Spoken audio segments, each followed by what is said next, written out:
ഞാനിന്ന് റോഡിലൂടെ വരുമ്പോഴാണ് മഹേന്ദ്രയുടെ ഒരു 2 നീലപ്പൊന്മാൻ കുഞ്ഞുങ്ങളിങ്ങനെ റോഡിലൂടെ പോകുന്നത് കണ്ടത്. വേറെ ഒന്നുമല്ല, മഹേന്ദ്രയുടെ ഫസ്റ്റ് EV കാറ്. ഞാൻ എടുത്തു പറയുന്നു, മഹേന്ദ്രയുടെ ബ്രാൻഡ് നെയിമിൽ വന്ന ഫസ്റ്റ് EV കാറ്. വണ്ടിയുടെ പേര് E2O. 2013 ഈ വണ്ടി ഇന്ത്യയിൽ ലോഞ്ച് ചെയ്തത് 2013 ഇതിൻ്റെ കഥ നേരത്തെ തുടങ്ങിയായിരുന്നു. 2001 റേവ ഇലക്ട്രിക് കാർ കമ്പനി എന്ന കമ്പനി ഇന്ത്യയിൽ ഫസ്റ്റ് ഇലക്ട്രിക് കാർ ലോഞ്ച് ചെയ്തു. അവരുടെ മേജർ ഷെയർസ് നമ്മുടെ മഹേന്ദ്ര സ്വന്തമാക്കി. അങ്ങനെയാണ് 2013 E2O പിറവിയെടുക്കുന്നത്. അന്നത്തെ കാലത്ത് ഇലക്ട്രിക് കാറുകൾ ആളുകൾക്ക് വലിയ വിശ്വാസമൊന്നുമില്ലായിരുന്നു. എന്നിട്ടും വളരെയധികം ടെക്നോളജികളുമായിട്ടാണ് E2O വന്നത്. അന്ന് തന്നെ ഇതിൽ റീജനറേറ്റീവ് ബ്രേക്കിംഗ് ഒക്കെ അവൈലബിൾ ആയിരുന്നു. ഇതിൻ്റെ സ്പെക്സ് പറയുകയാണെന്നുണ്ടെങ്കിൽ 48 വോൾട്ടിൻ്റെ ഒരു ലിഥിയം അയൺ ബാറ്ററി ആയിരുന്നു ഇതിൽ യൂസ് ചെയ്തിരുന്നത്. 25 BHPയുടെ ഒരു ഇലക്ട്രിക് മോട്ടർ. പിന്നെ ഇതിൻ്റെ കമ്പനി അവകാശപ്പെട്ടിരുന്ന റേഞ്ച് എന്ന് പറയുന്നത് 100 കിലോമീറ്റേഴ്സ് ആയിരുന്നു. പിന്നെ ഇതിൻ്റെ ടോപ്പ് സ്പീഡ് വരുന്നത് 81 km/h ആയിരുന്നു.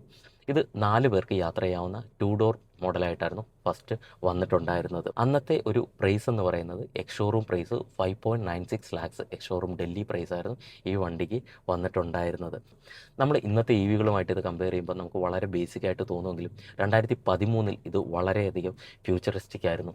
അന്ന് തന്നെ ഇതിൽ smart play, remote locking, remote air conditioning, adjustments, അങ്ങനത്തെ ഫീച്ചേഴ്സിൻ്റെ ഏർലി വേർഷൻസ് ഇതിലുണ്ടായിരുന്നു. E2Oന് ശേഷം അവർ E2O പ്ലസ് ഇറക്കി. 4 ഡോർസ് ആയിട്ട് പ്രാക്ടിക്കാലിറ്റിയൊക്കെ നോക്കിയിട്ട് 4 ഡോർസ് വെച്ചിട്ട് അവർ ഇറക്കിയിട്ടുണ്ടായിരുന്നു. പിന്നെ ഇതിൻ്റെ വളരെ ഡിമാൻഡ് കുറവായിരുന്നുകൊണ്ട് ഇവരത് സ്റ്റോപ്പ് ചെയ്തു. ഇപ്പം നമ്മൾ BE6 അങ്ങനെയുള്ള മഹേന്ദ്രയുടെ വണ്ടികളെക്കുറിച്ച് സംസാരിക്കുമ്പോൾ ഇതിൻ്റെ എല്ലാം സ്റ്റാർട്ടിംഗ് എന്ന് പറയുന്നത് റേവയിൽ നിന്നും E2O അങ്ങനെയാണ്. അപ്പം ഈ E2വിനെ ഒരു പഴയ ഇലക്ട്രിക് കാറായിട്ട് മാത്രം നമുക്ക് കൺസിഡർ ചെയ്യാൻ പറ്റില്ല. ഇലക്ട്രിക് വെഹിക്കിളിൻ്റെ ഇൻഡസ്ട്രിയിലെ അല്ലെങ്കിൽ അതിൻ്റെ പാഠത്തിലെ ആദ്യ ചാപ്റ്റേഴ്സിലൊന്നാണ് റെവ E2O ഒക്കെ സോറി. അപ്പം ഇതുപോലുള്ള വീഡിയോസിനായിട്ട് എൻ്റെ പേജ് ഫോളോ ചെയ്യുക. അപ്പം താങ്ക് യു, ബൈ.